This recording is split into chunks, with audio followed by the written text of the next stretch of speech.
ជួបហើយចង់ជួបទៀត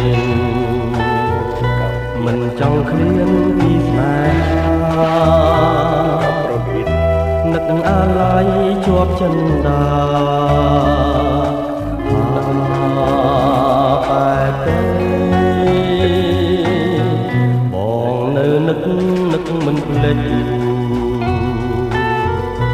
នឹកជានិចឆោមពិសេស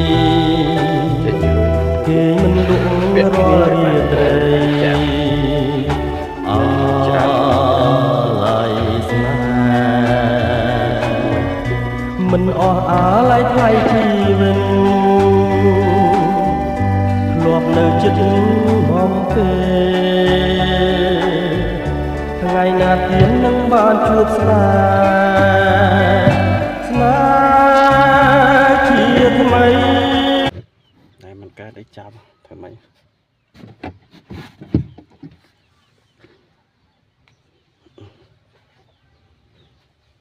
มันកើតក៏ធម្មតាលើកទី1របស់យើងនេះគឺច្បុកឲ្យវាញ៉ាំមកវាពងហ្នឹង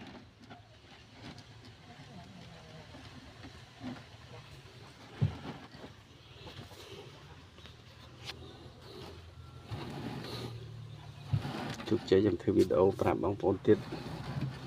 រឿងចែកទិសអ្នកចាំមន់ខ្ញុំទៀតត្រូវចាំនេះកើតគឺចាំអីក៏បានដែរដាក់មន់ដាក់ទាដាក់ត្រីដាក់តុងដាក់ក្រួចបានទាំងអស់អត់អស់ណៃសាធំថត់លឿនទៀតសំខាន់សាកបងហ្នឹង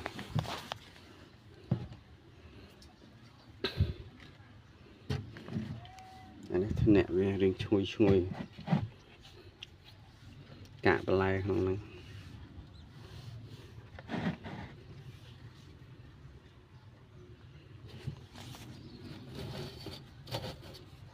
លើកទី1សាកមើលครับកើតខ្ញុំគិតទៀតអរគុណបាយសុខសប្បាយអរគ្នាបងប្អូន